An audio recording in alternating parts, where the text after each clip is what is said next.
लाचार पिता की तड़प। तकरीबन शाम का समय था। हरिप्रसाद जी गंभीर मुद्रा में बैठे हुए थे और आंसुओं से भरी आंखें लिए हुए अपने कमरे में बैठे हुए लगातार कमरे की दीवार पर लगी अपनी पत्नी की तस्वीर को निहारते जा रहे थे और अपनी पत्नी के साथ बिताए हुए सुहाने पलों को याद कर रहे थे। उनकी आंखों से लगातार अश्रुधारा बहे जा रही थी। पत्नी के जाने के बाद उन्हें अपना जीवन जैसे बहुत बड़ा बोझ लग रहा था। आज सुबह से ही हरिप्रसाद जी की हालत खराब थी। उनके पेट में अचानक दर्द शुरू हुआ और उन्हें उल्टियां होनी शुरू हो गई।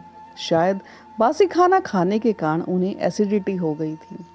आज उनका बेटा साहिल भी जल्दी ही ऑफिस चला गया था।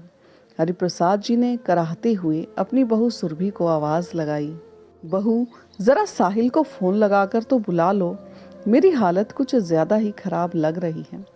शरीर में जैसे जान ही नहीं रही। हरिप्रसाद जी के इतना कहने की देर थी कि उनकी बहू सुरभि तो जैसे उन पर बरसने को तैयार थी। बाबूजी, ऐसा क्या हो गया? क्यों आपने सारा घर सर पर उठा रखा है?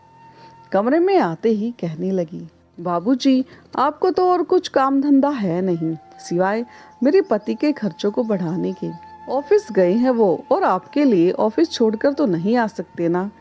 अगर हर तीसरे दिन ऐसे ही काम को छोड़कर आते रहेंगे तो उनके ऑफिस वाले उन्हें दफ्तर से निकाल देंगे और वे घर पर ही बैठ जाएंगे। फिर हम खाएंगे क्या? कभी सोचा है आपने? कितनी बार कहा है जितना खाना पचे उतना ही खाया करो। खाने में तो आप किसी चीज का परहेज करते नहीं। सारा दिन मुंह चलता रहता है आपका। बुढ़ापे में जीभ पर काबू नहीं रखोगे तो उल्टियां ही करोगे। बहू की जली कटी बातें सुनकर हरिप्रसाद जी चुप करके वापस अपने कमरे में बैठ गए।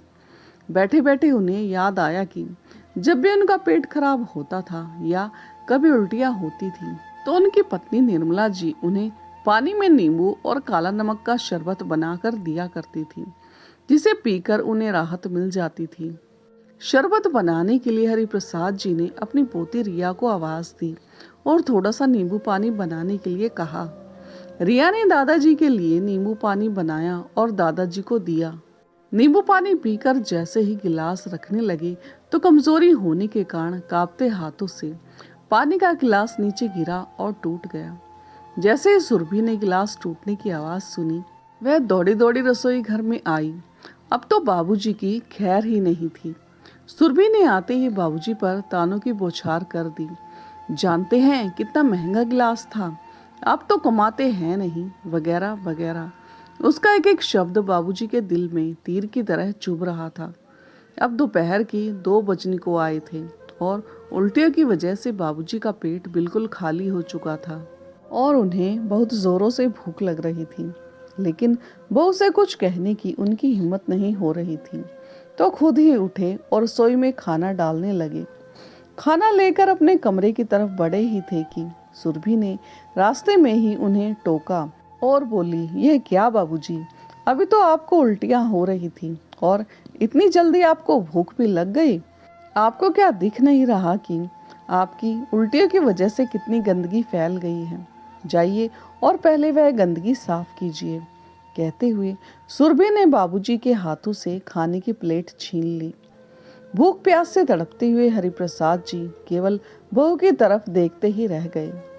सुबह से शाम हो गई, लेकिन हरिप्रसाद जी के मुंह में रोटी का एक निवाला तक न गया था।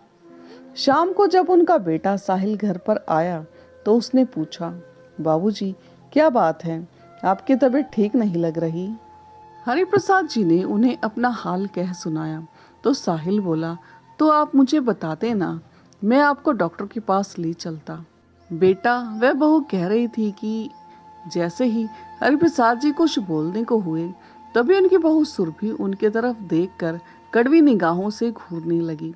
हरिप्रसाद जी वहीं चुप हो गए। बाबूजी, आप कुछ कह रहे थे, बोलिए ना, क्या बोलना चाहते थे? अब साहिल ने अपने बाबूजी से जानना चाहा। बेटा, मैं वह कह रहा था कि मेरी दवाइयाँ खत्म हो गई हैं। जब तुम कल शाम को ऑफिस से आओगे तो लेते आना। अरे बाबूजी, आपकी दवाइयाँ तो मैं 2 दिन पहले ही लेकर आ गया था। मैंने सुरभि को दे भी दी थी। सुरभि, तुमने बाबूजी को दवाइयाँ क्यों नहीं दी? सुरभि दौड़कर आई और बोली, जी मैं वह काम में भूल गई थी, अभी लेकर आती हूँ। बाबूजी ने मुझसे तो पूछा ही नहीं। अगले दिन साहिल ने अपनी पत्नी को आवाज लगाते हुए कहा। सुबह साहिल उठा तो उसने देखा कि रसोई घर में बाबूजी बर्तन धो रहे हैं। तभी साहिल ने कहा, बाबूजी ये क्या कर रहे हैं आप? आपको यह सब काम शोभा देता है क्या? तो बाबूजी बोले, अरे दिल बहलाने के लिए थोड़ा सा काम कर लेता हूँ, मैं अपनी खुशी से कर रहा हूँ। यह सुनकर साहिल चुप हो गया। जब साहिल तैयार होकर ऑफिस के लिए निकल गया तो सुरभि बाबूजी से बोली, अच्छा तो दवाइयाँ न मिलने पर आप मेरी उनसे शिकायत कर रहे थे और आज उनके सामने ही बर्तन धोने शुरू हो गए। थोड़ी देर के लिए रुक नहीं सकते थे? दिखाना जरूरी था कि मैं आपसे घर का काम करवाती हूँ। तो ठीक है, कोई बात नहीं, आपकी आज भी खाने से छुट्टी। यह सुनकर हरिप्रसाद जी बहू के आगे हाथ जोड़कर गिड़गिड़ाने लगे और बोले, बहू 2 दिन हो गए हैं मुझे खाना खाए हुए, भूख के मारे मेरी जान निकली जा रही है, खाने के लिए 2 रोटी तो दे दो। कहते हुए हरिप्रसाद जी की आंखों से अश्रुधारा बह निकली।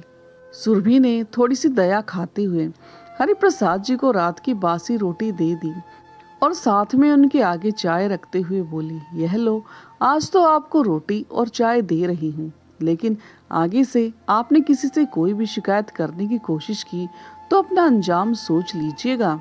यह कहकर सुरभि तैयार होकर अपनी किटी पार्टी में चली गई। हरिप्रसाद जी फिर से अपनी पत्नी की तस्वीर को देखने लगे और मन ही मन दुखी मन से बोलने लगे, देख रही हो भाग्यवान, ऐसा खाना तो कोई किसी भिखारी को भी नहीं देता होगा। उनकी पत्नी को स्वर्गवासी हुए 6 महीने हो चुके थे और इन 6 महीनों में वही जानते हैं कि उन्होंने एक एक सांस किस तरह ली। खैर 2 दिन के भूखे थे तो हरिप्रसाद जी पुरानी बासी रोटी पर भी टूट पड़े। अगले दिन सुबह हरिप्रसाद जी अपने बेटे से बोले, अरे बेटा देखना, मेरा चश्मा टूट गया है, शाम को जब तुम ऑफिस से आओगे तो इसे ठीक करवाते आना। अरे बाबूजी, आपका चश्मा तो बिल्कुल बुरी तरह से टूट गया है। यह कहते हुए साहिल ने सुरभि को आवाज लगाई और कहा, आज बाबूजी को ले जाकर उनकी आंखें भी टेस्ट करवा देना और उनके लिए नया चश्मा भी बनवा लाना। सुरभि ने साहिल के सामने आज्ञाकारी बीवी बनते हुए हाँ में गर्दन तो हिला दी, लेकिन साहिल के जाते ही ज्वालामुखी की तरह फट पड़ी। बाबूजी, आपको चैन नहीं आता क्या? रोज कोई ना कोई नया खर्चा लेकर बैठ जाते हो। अरे बहू, मुझे आंखों से कुछ नजर नहीं आ रहा था, इसलिए मैंने साहिल से कह दिया। वैसे तो तुम भी जानती होगी मैं कोई फालतू का खर्च नहीं कराता हूँ। हरिप्रसाद जी डरते डरते बोले, अच्छा, कह तो ऐसे रही हैं जैसे सारा दिन ऑफिस में बैठे रहते हैं और काम करते हैं, जिसके लिए आपको चश्मे की जरूरत है। सारा दिन तो आप घर में पड़े हैं और रोटियां तोड़ रहे हैं। एक बात ध्यान से सुन लीजिए, अगर 2 वक्त की रोटी खानी है तो चुपचाप अपने कमरे में पड़े रहिए। मैं तो परेशान हो गई हूँ, अगर रोज रोज यही चलता रहा तो देख लेना, एक दिन वृद्धाश्रम भेज दूंगी। फिर मुझे मत कहना। हरिप्रसाद जी की पोती रिया अपनी माँ से कहने लगी, आप दादाजी के साथ इस तरह से क्यों बोलती हो? पापा के सामने तो आप उन्हें कुछ नहीं कहती। रिया माँ के मुंह से रोज रोज यह बातें सुन रही थी। वह माँ के पास आई और बोली, माँ, आप यह दादाजी के साथ अच्छा व्यवहार नहीं कर रही हो। सुनते ही सुरभि ने रिया के मुंह पर एक जोरदार थप्पड़ जड़ दिया और कहने लगी, खबरदार, आज के बाद अपने दादाजी के पास बैठी तो। बहू की बातें सुनकर हरिप्रसाद जी का कलेजा तो जैसे छलनी ही हो गया। रोज रोज की इस जिल्लत भरी जिंदगी से हरिप्रसाद जी की सहनशीलता जवाब देने लगी थी। वे अपने बेटे को सब कुछ बताना चाहते थे, लेकिन केवल यही सोचकर चुप कर जाते थे कि वह अपने बेटे के घर में झगड़े का कारण नहीं बनना चाहते और बहू बेटे का परिवार नहीं तोड़ना चाहते। हरिप्रसाद जी बहुत सोच विचार में डूब चुके थे। क्या करूं, किससे कहूं? इन सब बातों का जवाब वह नहीं ढूंढ पा रहे थे। वह जानते थे कि अगर उन्होंने बेटे को सारी बात बताई तो वह बहू को नहीं छोड़ेगा। एक दिन जब साहिल अपने ऑफिस चला गया और रिया अपने स्कूल चली गई तो सुरभि भी तैयार होकर अपनी किटी पार्टी के लिए निकल गई। तो बहुत सोच विचार करने के बाद हरिप्रसाद जी बिना किसी को बताए घर से चले गए। उनकी आंखें आंसू से भरी हुई थीं। बहू के द्वारा कहा गया एक एक शब्द उनके कानों में गूंज रहा था। सुरभि जब वापस आई तो देखा बाबूजी घर पर नहीं थे।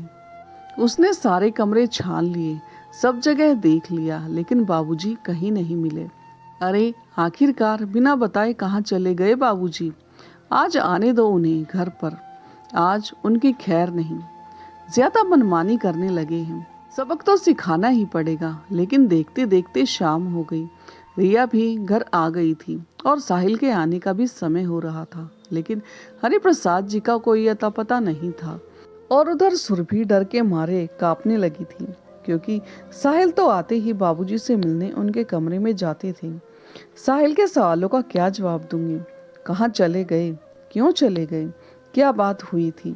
यह सब पूछेंगी तो क्या बताऊंगी? यह सब सोच सोच कर सुरभि के पसीने छूटे जा रहे थे।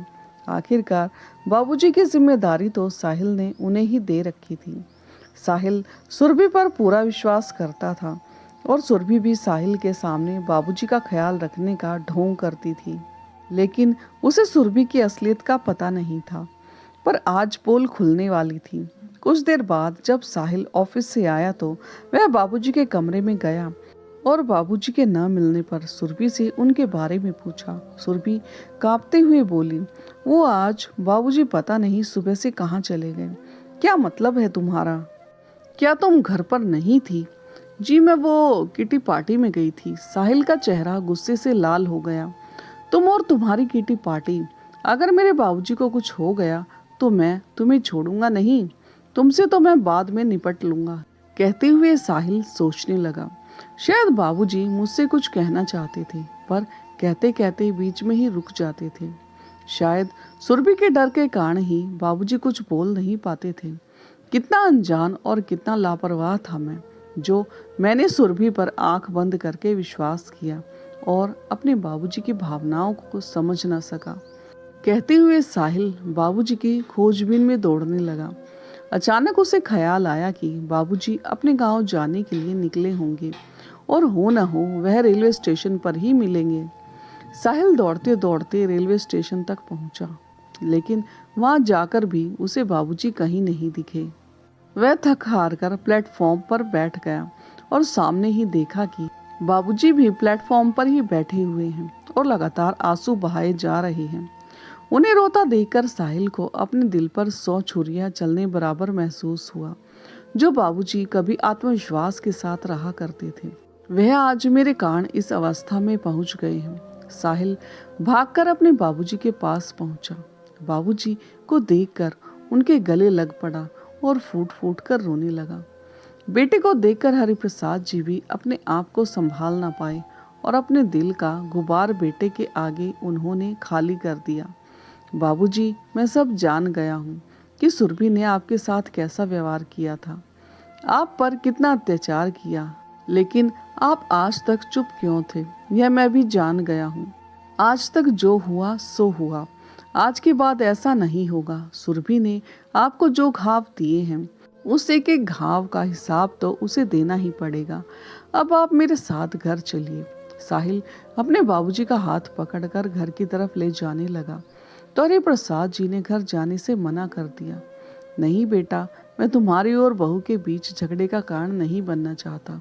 मैं चाहता हूँ कि तुम दोनों सुखी रहो। मेरा आशीर्वाद सदा तुम्हारे साथ है, पर मैं घर वापस नहीं जाऊंगा। लेकिन साहिल नहीं माना और किसी तरह बाबूजी को मनाकर घर वापस लेकर आ गया। घर आते ही सुरभि को देखकर साहिल का खून खौल गया। साहिल ने सुरभि से कोई सवाल नहीं किया, न ही उसे कुछ बोलने का मौका दिया। आते ही उसके मुंह पर 4 थप्पड़ जड़ दिए।